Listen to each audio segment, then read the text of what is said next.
I couldn't envision it. When I was 13, 14, I'm thinking, okay, you got till you're around 20, 23 to make it, and then you're done. Because rap was short-lived back then. They didn't let rap, there was no internet, there was no way to keep your career going as an independent artist. That didn't happen, or even as a major label artist. It was a youthful thing that they promoted to the youth.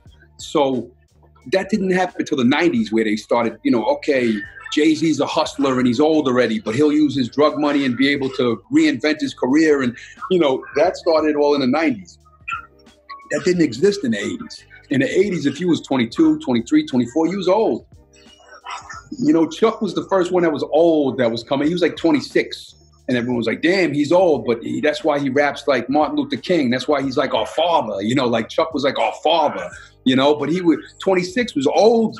Now think about it. If somebody come in the game at 26, you're like, oh, the young boy. It's like, it's a different world, because see, we live in a world. That's another problem with the world. It's the same reason Trump's the president. It's like, celebrity and fame and popularity. It's the same reason we have Mike Tyson versus Roy Jones is the biggest fight right now. Like what?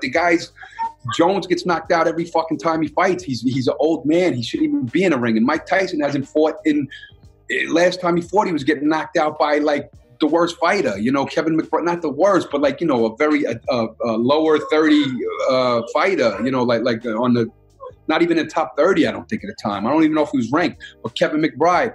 So, but the fame and the popularity, oh, Roy Jones versus Mike Tyson, what do you think, R.A.? What do you think? It's like, come on, it's like, it's the same thing. So that's what's going on in rap, where it's like, if you have the famous name and the popular name, it doesn't matter. When you drop, it's like, oh, what are they doing? Oh my God, we got to see what this person's doing because they're famous, rather than like, oh wait, this is the better project. This is the more creative music. And back in the day, rap was about progression and competition. So if you was EPMD, you had to do a better record than Run DMC, even though Run DMC was more famous than you. And then you do better than you do better than Run DMC that year. That's how it worked. And then later in the game, Pete Rock and Seal Smooth would do a record better than EPMD, and then people fuck with Pete Rock and Seal. It was more about that. Where now it's like, wait, when's the new Kanye album dropping? Kanye can say the most ignorant, stupid, ridiculous shit and be mentally retarded in his head and all of that stuff, and people will still do 1 billion streams when his record drops because it's about the fame and the celebrity. But take an artist like Locksmith who will outbar him, outsong him, or any of them. But he's just, some Bay Area kid who makes dope songs and he's not famous.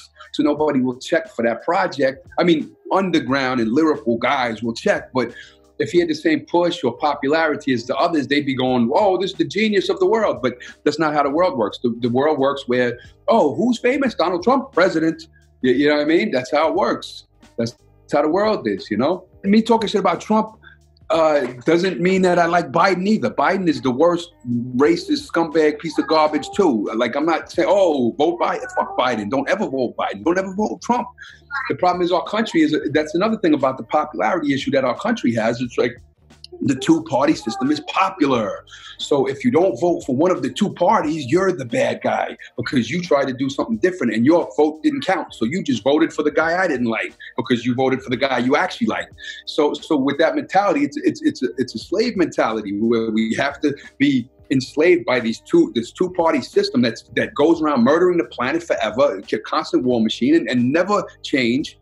And because we're afraid of change, it has to be Democrat, Republican. But imagine if all the 100 million people that don't vote and all the kids that don't like Biden and Trump all got together and went for that third party all together. If everybody stopped saying, hey, don't throw away your vote. If we all stuck together as a people and got these scumbag system to burn it to the ground, we could do that together. But nobody has the balls to do it.